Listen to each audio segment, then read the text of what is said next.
Well, right? And in short order, you'll see it. Is that correct? Well, it's hard to surmise that from a video, right? Where they and look, do guards doze off on the night shift? Yeah. But no one can get in to the cell. And if they had gotten in to the cell, you would see it. But we were told that the cameras were down. Well, I don't know who said that. But that was in the news. We're giving you all the footage we have. So why wasn't that released immediately? Why did this speculation escalate? I think you'd have to ask whoever the Attorney General back then was, Bill Barr. Do you think that myself, Bongino, and others would participate in hiding information about Epstein's grotesque activities? Or do you think we would also participate in not prosecuting people we had evidence to prosecute people on?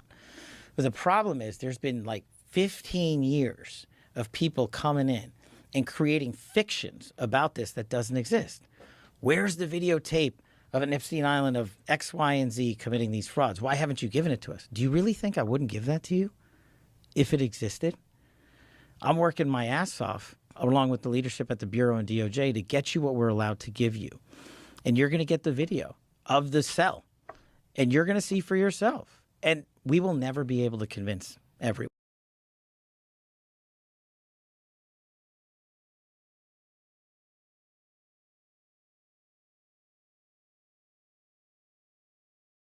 Again, logical play out. If there was a video of some guy or gal committing felonies on an island and I'm in charge, don't you think you'd see it? Tens of thousands of videos of Epstein with children or child porn.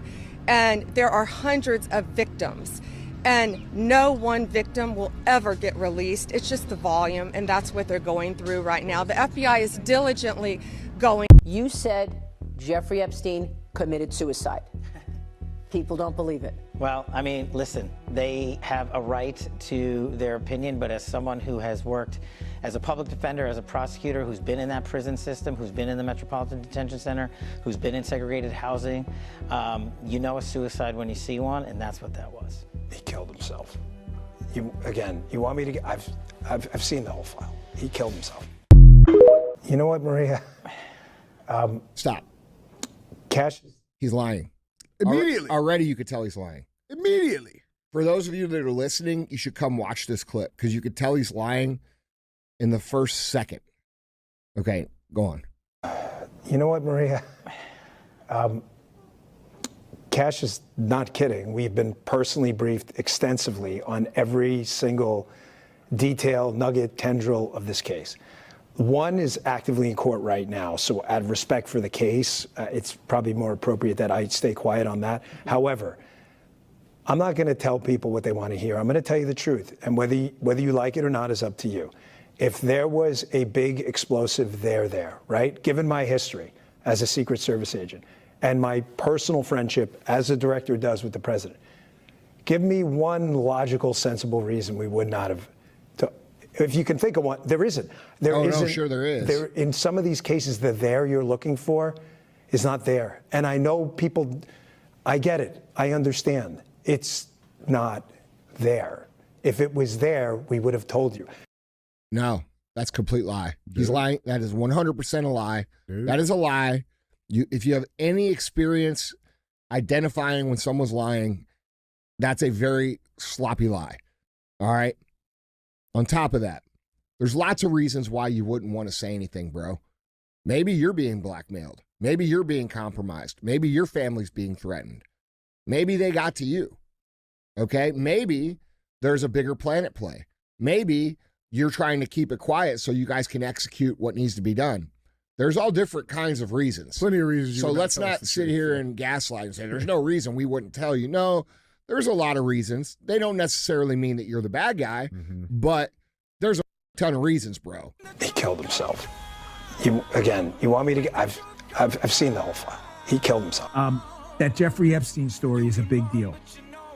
Please do not let that story go. Keep your eye on this. Catherine Rumler, we need to keep the heat on this case, folks.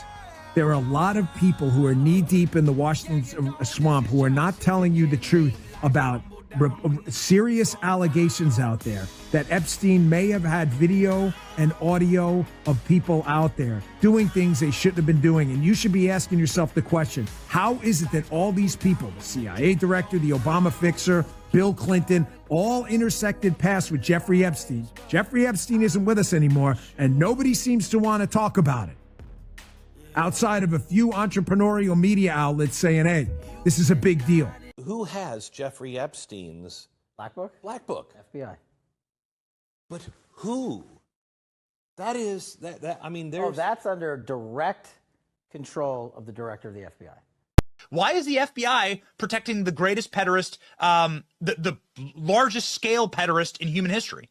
Simple, because of who's on that list. You don't think that Bill Gates is lobbying Congress night and day to prevent the disclosure of that list? And why is it that the Senate, and good for Senator Blackburn to try to get it out, but then Dick Durbin comes over the top and says, no, we're not going to release the names. I don't care about the list itself, but if release the names, right? And I've said it, Dan Bongino said it, we've reviewed all the information, and the American public is going to get as much as we can release. He killed himself. Do you think, let's play out the logical conclusion of this, do you think that myself, Bongino, and others would participate in hiding information about Epstein's grotesque activities? Or do you think we would also participate in not prosecuting people we had evidence to prosecute people on? Where's the videotape of an Epstein Island of X, Y, and Z committing these frauds? Why haven't you given it to us? Do you really think I wouldn't give that to you if it existed? A lot of people are wondering, because you said last week that you have the Epstein files on your desk, is when can we see them and what's taking so long to release them? I do. Jesse, there are well over, this will make you sick, 200 victims. 200. So we have over 250 actually. So we have to make sure that their identity is protected and their personal information. But other than that, I think tomorrow, the personal information of victims. Other than that, I think tomorrow, Jesse, breaking news right now, you're going to see some Epstein information being released by my office. What kind? Are we going to see who was on the flights? Are we going to see any evidence from what he recorded? Because he had all of his homes wired with recording devices. Yeah, what you're going to see, hopefully tomorrow, is a lot of flight logs, a lot of names, a lot of information, but it's pretty sick what that man did. Okay. But in this case, in Epstein's case, it is incredibly disturbing. We have flight logs, we have information, names that will come out. Is it going to be shocking? I don't see how it's not shocking that there were so many individuals that were hidden and kept secret and not been held accountable. Let's talk about the reverse. I believe in accountability. So you have to now go through your process. Now, I won't say they're guilty until they go through their time in court. But again, now it's time for accountability. We have seen for so many years, Pierce, in this country, many investigations, subpoenas, testimonies in Congress, et cetera, et cetera. But there's a general frustration with accountability. We take it halfway, we don't take it home. And I really believe that now with Cash and Pam, there will be accountability.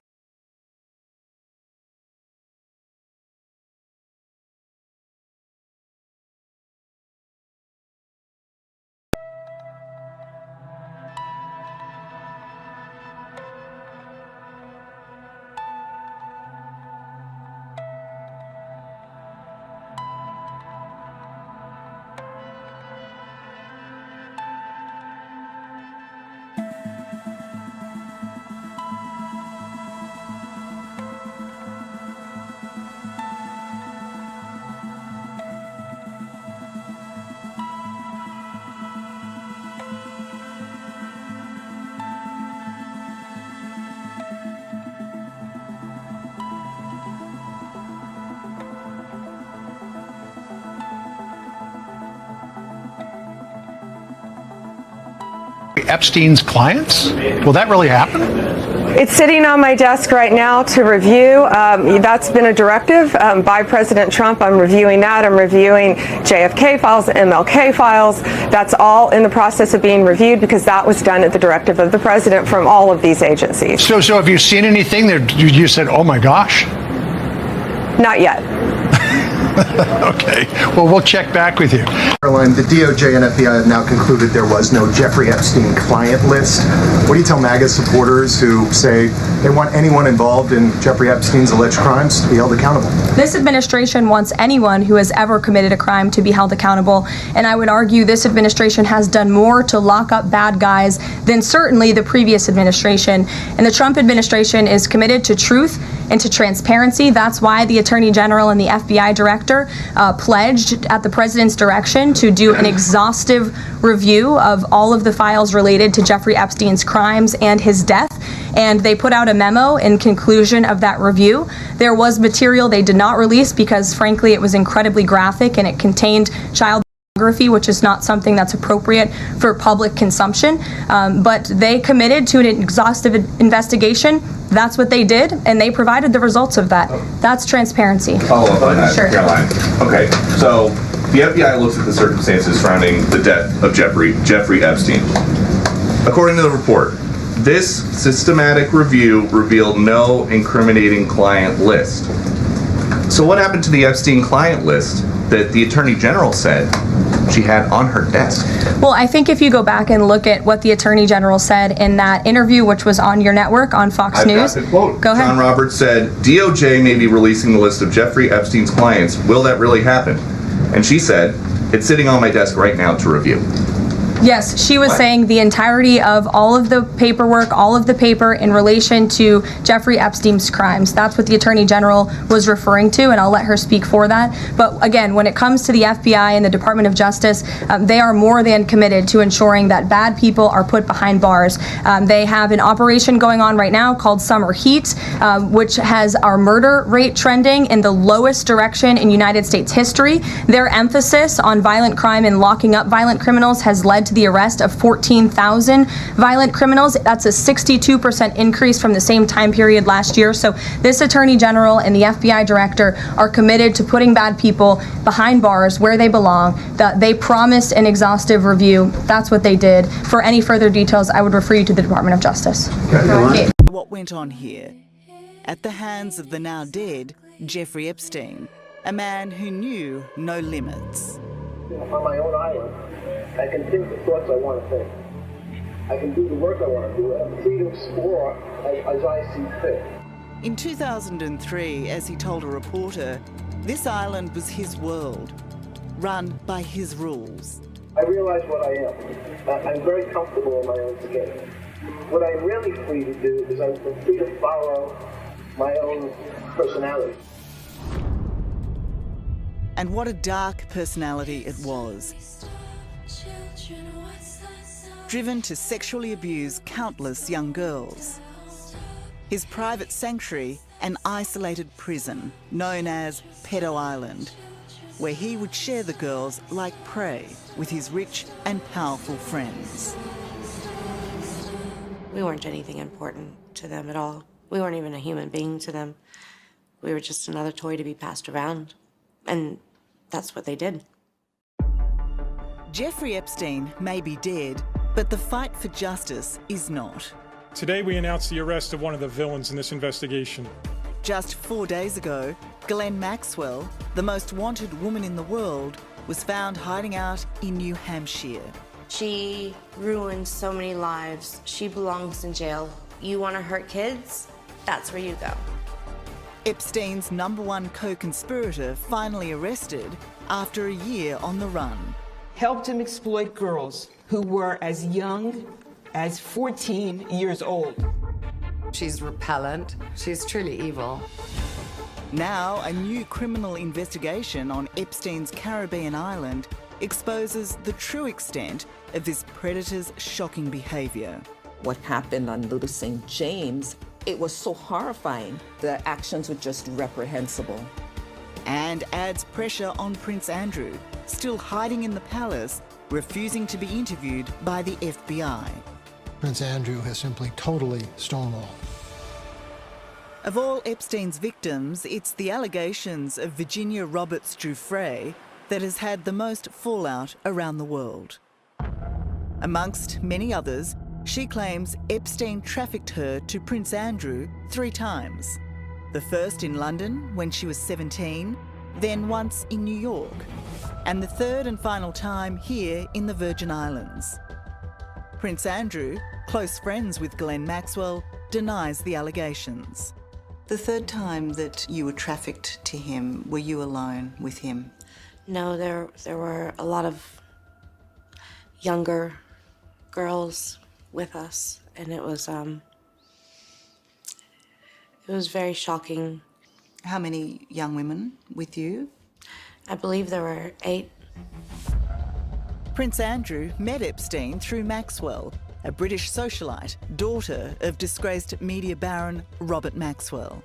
With Ghislaine Maxwell's arrest, how do you think Prince Andrew is feeling right now?